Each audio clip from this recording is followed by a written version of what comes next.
Chapter 4. He made a bronze altar 30 feet long, 30 feet wide, and 15 feet high. Then he made the cast metal basin, 15 feet from brim to brim, perfectly round. It was 7½ feet high and 45 feet in circumference. The likeness of oxen was below it, completely encircling it, 10 every half yard completely surrounding the basin. The oxen were cast in 2 rows when the basin was cast. It stood on 12 oxen, 3 facing north, 3 facing west, 3 facing south, and 3 facing east. The basin was on top of them, and all their hindquarters were toward the center. The basin was 3 inches thick, and its rim was fashioned like the brim of a cup or lily blossom. It could hold 11,000 gallons. He made 10 basins for washing, and he put 5 on the right and 5 on the left. The parts of the burnt offering were rinsed in them, but the basin was used by the priests for washing.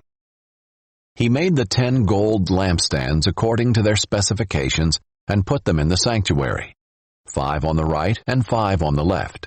He made 10 tables and placed them in the sanctuary, 5 on the right and 5 on the left. He also made 100 gold bowls. He made the courtyard of the priests and the large court and doors for the court. He overlaid the doors with bronze.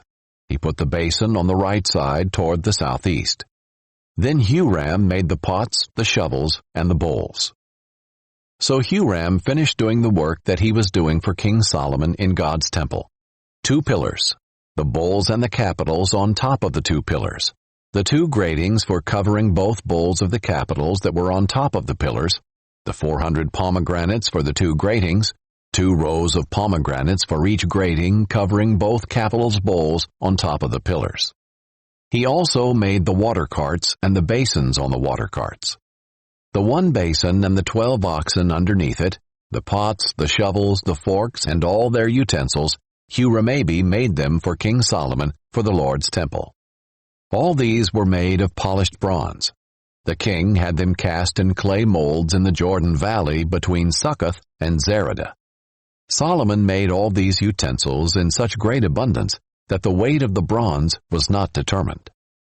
Solomon also made all the equipment in God's temple, the gold altar, the tables on which to put the bread of the presence, the lampstands and their lamps of pure gold to burn in front of the inner sanctuary according to specifications, the flowers, lamps, and gold tongs of purest gold, the wick trimmers, sprinkling basins, ladles, and fire pans of purest gold, and the entryway to the temple, its inner doors to the most holy place, and the doors of the temple sanctuary of gold.